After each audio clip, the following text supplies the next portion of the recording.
Hi, I'm Johnny from UltimatePaperMache.com, and I'm doing a portrait of a rooster, and it isn't done yet. This is as far as I've gotten. I don't even know if you can tell that it is a rooster yet because it's all white and it's really hard to tell in a video. There's not enough contrast to really see it. You'll also probably notice that I'm not standing in front of all the usual wall sculptures that I've got out in the studio. I kind of hate having to move temporarily because it's actually the sale of those patterns that kind of helps me afford to keep doing this. But I had to move out of the studio because I've got a new puppy in the kitchen. You can probably hear him in there. And I can't really block myself off in another room on the other side of the house. He's almost housebroken. I really want to keep going with that process. So if he has to go, I gotta go too. Now, this is the second chicken that I've done recently. The other one was a really simple chicken. It was the very first project that I did for my book on how to make animal sculptures, and I started out with a really easy one. Now I'm doing a much more challenging project because I'm actually sculpting this guy with clay. It's a WED water-based clay, and then I covered it with just 2 layers of plaster cloth, so I'll have a shell. I'll be taking that clay out of there, and then I'm going to cover it with, I think, Magic Sculpt, which is kind of the same thing as epoxy sculpt. I'm using this process because this is the materials that I happen to have in the house. I'm not going to go out and buy something in order to do this project, but I was really anxious to get back into doing some artwork. I've spent so much time outside lately, and I've got chickens on the brain because as you saw in my last video, I bought 8 brand new baby chickens. They were just teensy when you saw them. They grew really fast. They didn't have a house. I had to spend the last 6 weeks building a new chicken coop, and this is what it looks like.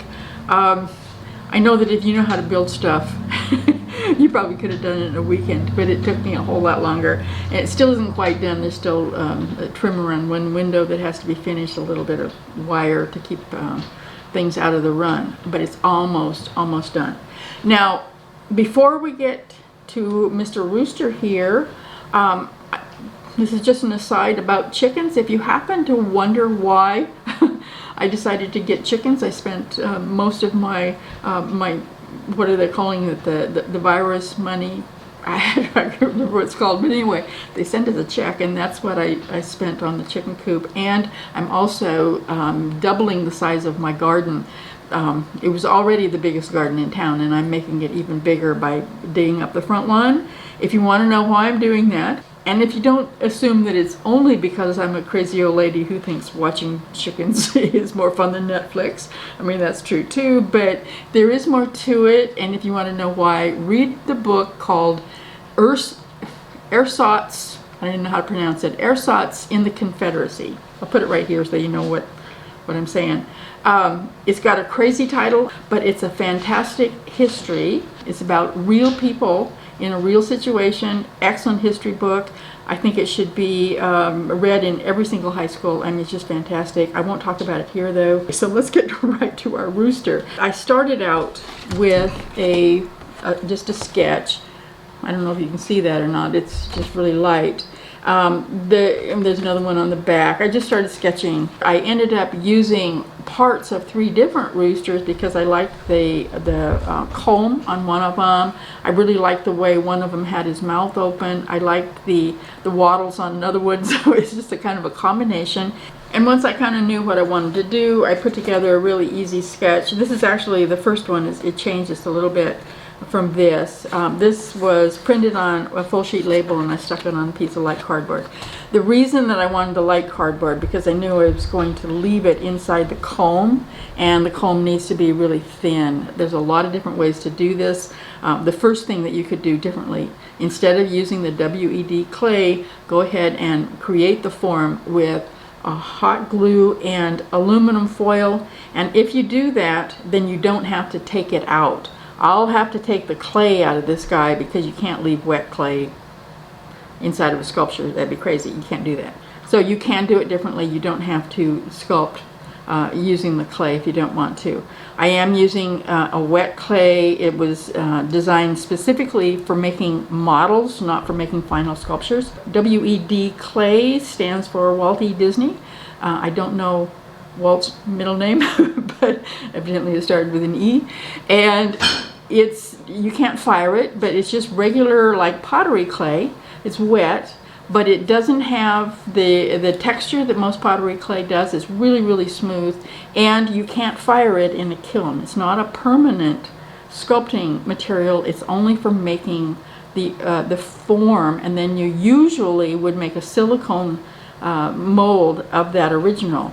I'm not going to be doing that. I'm using the clay itself as the positive mold. So I'm putting the plaster cloth and something else over the plaster cloth right on top of my clay, which means that I'm going to lose a lot of details. There's no point in me adding a lot of wrinkles or anything like that. I'm just trying to set the placement of the eyes. I'm getting the eyebrows hopefully in the right place. Had several puppy nap times to work, a couple of hours at a time, which was really nice. And I just went as slow as I could, trying to get all of the proportions right, putting things in the right place as much as I could. I also had to take a little bit of time off of sculpting, which was good.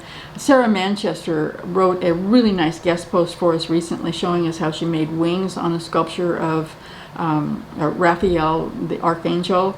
And she happened to mention in her post that it's really important to walk away from a sculpture and then come back again, because you'll see things that you didn't see while you were working on it. And that I really proved that with this guy. But you kind of want both sides to look like the parts of the same chicken. And you have to get them reasonably symmetrical, the same parts in the same places. And that isn't always easy to do the very first time you're working on it. So you kind of have to teach yourself how to see what it is you're working on, then give your brain a little bit of a time off and come back to it. Now, I was really happy when I finished the clay. I was really happy with it, and then the process kind of broke down here a little bit. So what happened when I was adding the plaster cloth to this is the way you definitely do not want to do it. But once I started, I couldn't not do it. So here's what happened. When you're putting plaster cloth over anything, you need to turn off your phone, make sure the puppy is really sleeping, which I didn't do, and do all of it basically at one time. Plaster Paris likes to stick to wet plaster Paris. It does not like sticking to dry plaster Paris. And right after I had the very first 2 pieces of plaster cloth on there, the puppy woke up and he had to go outside.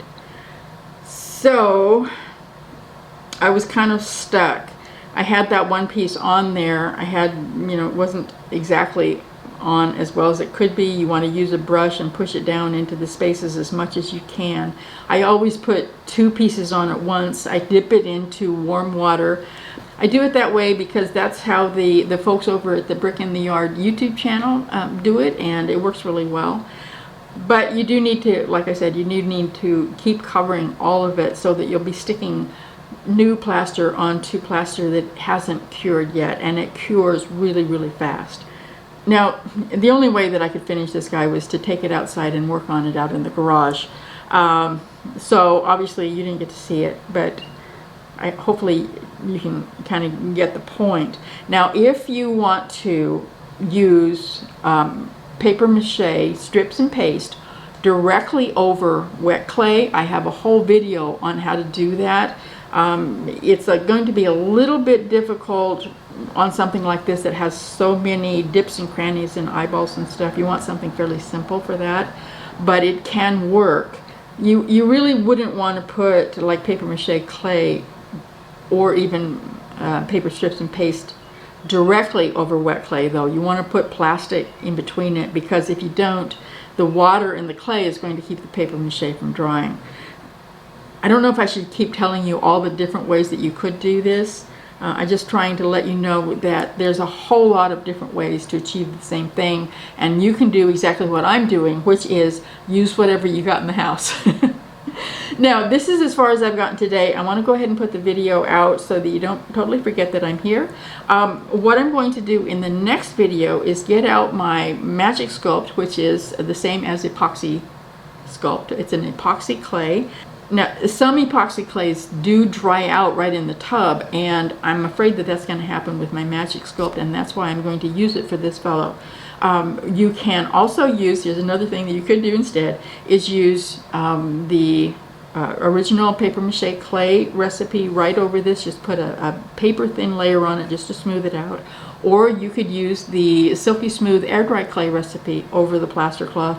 That's what I use for all of my baby animal dolls, and it works really well. As a matter of fact, you don't even have to wait for it to dry. You can just put it directly over it.